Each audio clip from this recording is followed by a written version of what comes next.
Saint کے اہم اجلاس آج طلب۔ قومی اسمبلی کا اجلاس دن 11:30 بجے طلب کیا گیا۔ اجلاس کے لیے 6 نکاتی ایجنڈا جاری۔ آئینی ترامیم کا بل ایجنڈے میں شامل نہیں۔ آئینی ترامیم کا بل سپلیمنٹری ایجنڈے کے طور پر پیش کیا جائے گا۔ سینٹ کا اجلاس شام 4 بجے چیئرمین سینٹ یوسف رضا گیلانی کی صدارت میں ہوگا۔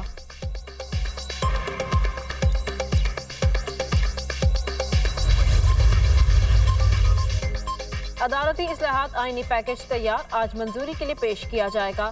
عدالتی اصلاحات پیکج میں متعدد ترامیم شامل۔ ججز کی ریٹائرمنٹ کی عمر میں 3 سال کی توسیع کی تجویز پر اتفاق نہ ہو سکا۔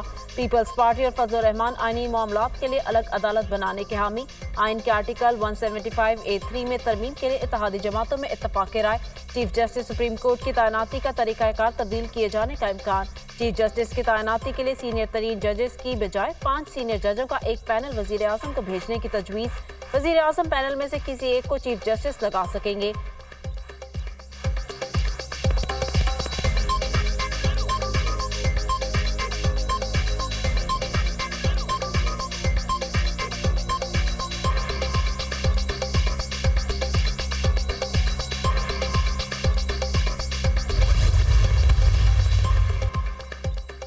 آئینی اصلاحات پیکج مولانا فضل الرحمان انتہائی اہم ہو گئے۔ وزیر قانون اعظم نذیر تارڑ اور وزیر داخلہ محسن نقوی کی مولانا فضل الرحمان سے ان کی رہائش گاہ پر ملاقات۔ اعظم نذیر تارڑ نے مولانا فضل الرحمان کو آئینی ترامیم کے مسودے پر بریفنگ دی۔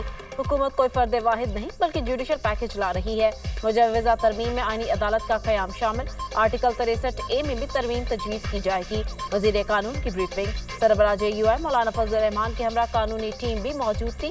مولانا فضل الرحمان کی جانب سے پیش کردہ تجاویز بھی زیر غور آئیں۔ وزیر اعظم سے وزیر قانون اعظم نذیر تارڑ اور وزیر داخلہ محسن نقوی کی ملاقات۔ مولانا فضل الرحمان سے ملاقات کی تفصیل سے آگاہ کیا۔ وزیر قانون کی وزیر اعظم کو مولانا فضل الرحمان کی تجویز پر بھی بریفنگ۔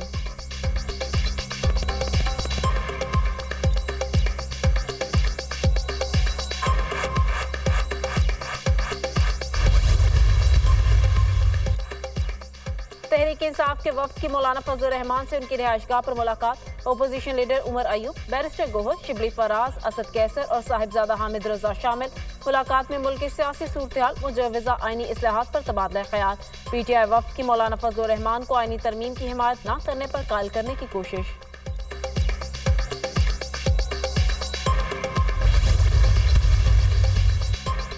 حکومتی وفد اور فضل الرحمان کی ملاقات کی اندرونی کہانی۔ مولانا نے حکومتی وفد سے اسمبلی اور سینٹ میں ترمیم کے حمایتی ارکان سے متعلق تفصیلات فراہم کر دی۔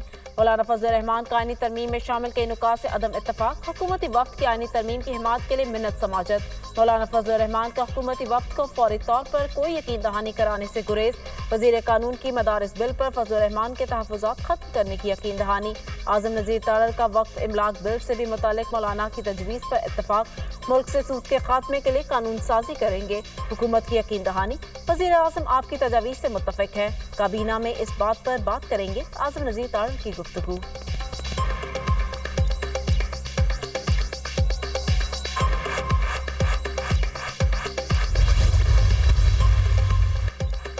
بلاول بھٹو زرداری کی بھی رات گئے مولانا فضل الرحمان سے ملاقات۔ پیپلز پارٹی کے وفد میں اعجاز جاکھرانی اور میئر کراچی مرتضی وہاب بھی شامل۔ ملاقات میں آئینی ترامیم کے حوالے سے بات چیت۔ وزیر داخلہ محسن نقوی بھی ملاقات کے دوران دوبارہ مولانا فضل الرحمان کی رہائش گاہ پہنچے۔ سربراہ JUI نے آئینی ترامیم پر مشاورت کے لیے وقت مانگ لیا۔ ملاقات کے بعد بلاول بھٹو نے مولانا کے گھر سے نکلتے ہوئے وکٹری کا نشان بنایا۔ UIF کے جنریٹر کامران مرتضی کا کہنا تھا پارٹی کی شورا اور مجلس عامہ حکومتی تجاویز پر غور کرے گی۔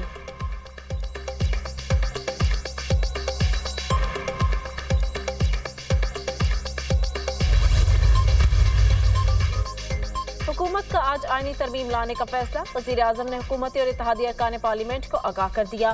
وزیر اعظم کی جانب سے مسلم لیگ نون اور اتحادی جماعتوں کے ارکان کے اعزاز میں عشائیہ، MQM، BAP، نیشنل پارٹی اور دیگر اتحادی جماعتوں کی شرکت۔ وزیر اعظم نے اتحادی جماعتوں کے ارکان کو مجوزہ آئینی ترامیم پر اعتماد میں لیا۔ قانون سازی کے حوالے سے ڈپٹی وزیر اعظم اسحاق ڈار کی بریفنگ۔ وزیر اعظم کے ارکان کو آج پارلیمنٹ میں اپنی حاضری یقینی بنانے کی ہدایت۔ وزیر اعظم نے وفاقی کابینہ کا ہنگامی اجلاس آج طلب کر لیا۔ آئینی ترامیم کے مسودے کی منظوری دی جائے گی۔ پیپلز پارٹی کا آئینی ترمیم کی بھرپور حمایت کا فیصلہ۔ PP ارکان کو آج قومی اسمبلی اور سینٹ اجلاسوں میں ہر صورت حاضر ہونے کی ہدایت۔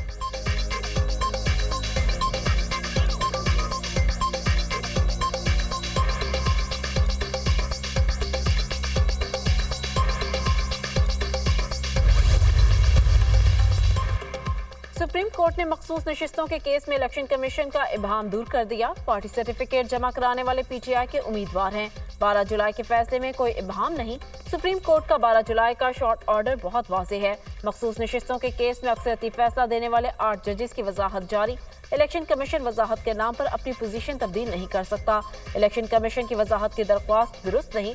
इलेक्शन कमीशन ने हुक्म को गैर जरूरी तौर पर पेचीदा बनाया। इलेक्शन कमीशन ने खुद बैरिस्टर गोहर को पार्टी चेयरमैन तस्लीम किया। इलेक्शन कमीशन तस्लीम कर चुका है कि पीटीआई एक रजिस्टर्ड सियासी जमात है। इलेक्शन कमीशन का पीटीआई अरकान के सर्टिफिकेट तस्लीम न करना सरासर गलत है। इलेक्शन कमीशन को इस इकदाम के आईनी और कानूनी नताइज का सामना भी करना पड़ सकता है। जस्टिस मंसूर शाह ने 4 सफ़ात पर तफसीली फैसला जारी कर दिया।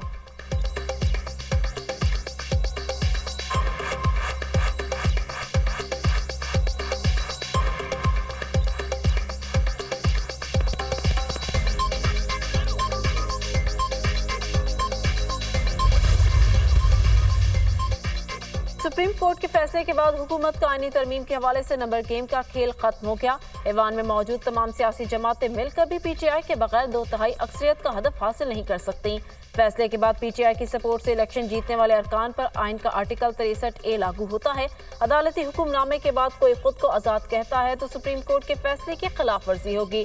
सेनेट में पीटीआई के पार्लिमानी लीडर बैरिस्टर अली जफर की दुनिया से गुफ्तगू।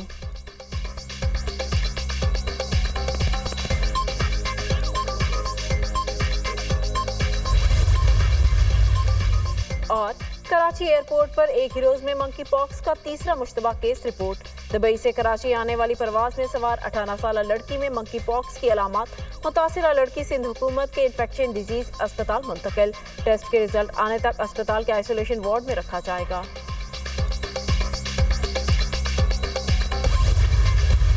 जो क्लैरिफिकेशन एक तरह से दी है सुप्रीम कोर्ट ने अपने शॉर्ट ऑर्डर की, उसके बाद जो हुकूमत का ये नंबरों का खेल रही थी और कोशिश कर रही थी कि जी हम 2/3 मेजॉरिटी ले लें, अब वो खत्म हो गया है। अब सुप्रीम कोर्ट ने ये इस क्लैरिफिकेशन में कह दिया है कि जितने भी मेंबर्स थे जिन्होंने इलेक्शन लड़ा था पीटीआई के सपोर्ट के साथ, सुप्रीम कोर्ट ने कहा है वो सारे के सारे पीटीआई के पार्लियामेंट्री पार्टी के मेंबर्स हैं।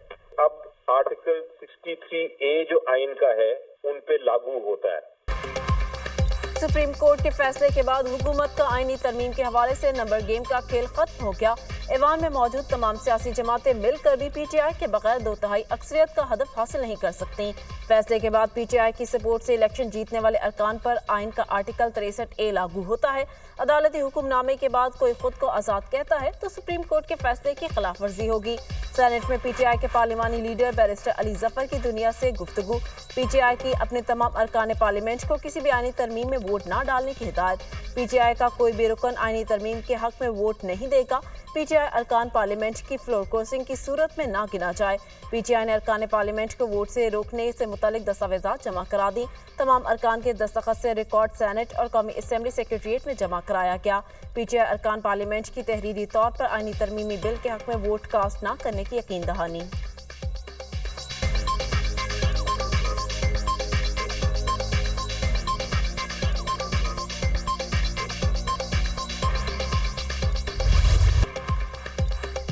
आईनी तरमीम के लिए हुकूमत को 224 अरकान की हिमायत दरकार। हुक्मरान इत्तेहाद के अरकान की तादाद 214 हो गई। मुस्लिम लीग नून 111, पीपल्स पार्टी के 69 और MQM के अरकान की तादाद 22 है। मुस्लिम लीग काफ के 5, IPP के 4 अरकान। कौमी असम्बली में मुस्लिम लीग ज़िया, बलोचिस्तान अवामी पार्टी, बलोचिस्तान नेशनल पार्टी का 1-1 रुकन। सुन्नी इत्तेहाद काउंसिल के 80, जमीयत उलमा इस्लाम के 8 अरकान ऐवान में मौजूद। मजलिस वहदत मुस्लिमीन, पख्तूनख्वा मैप और BNP मेंगल का 1-1 रुकन। कौमी असम्बली में आज़ाद उम्मीदवारों की तादाद 8 है। आईनी तरमीम की मंजूरी के मामले पर हुकूमत को ऐवान बाला में भी मुश्किलात। सेनेट में हुकूमती अरकान की तादाद 59 है। ऐवान बाला में हुकूमत को बिल की मंजूरी के लिए 64 अरकान की हिमायत दरकार। चेयरमैन सेनेट यूसुफ रजा गिलानी आईनी तरमीम में वोट नहीं डाल सकेंगे। JUIF वोट के लिए हिमायत का ऐलान कर भी दे तो हुकूमत को सेनेट में 1 रुकन की कमी का सामना होगा।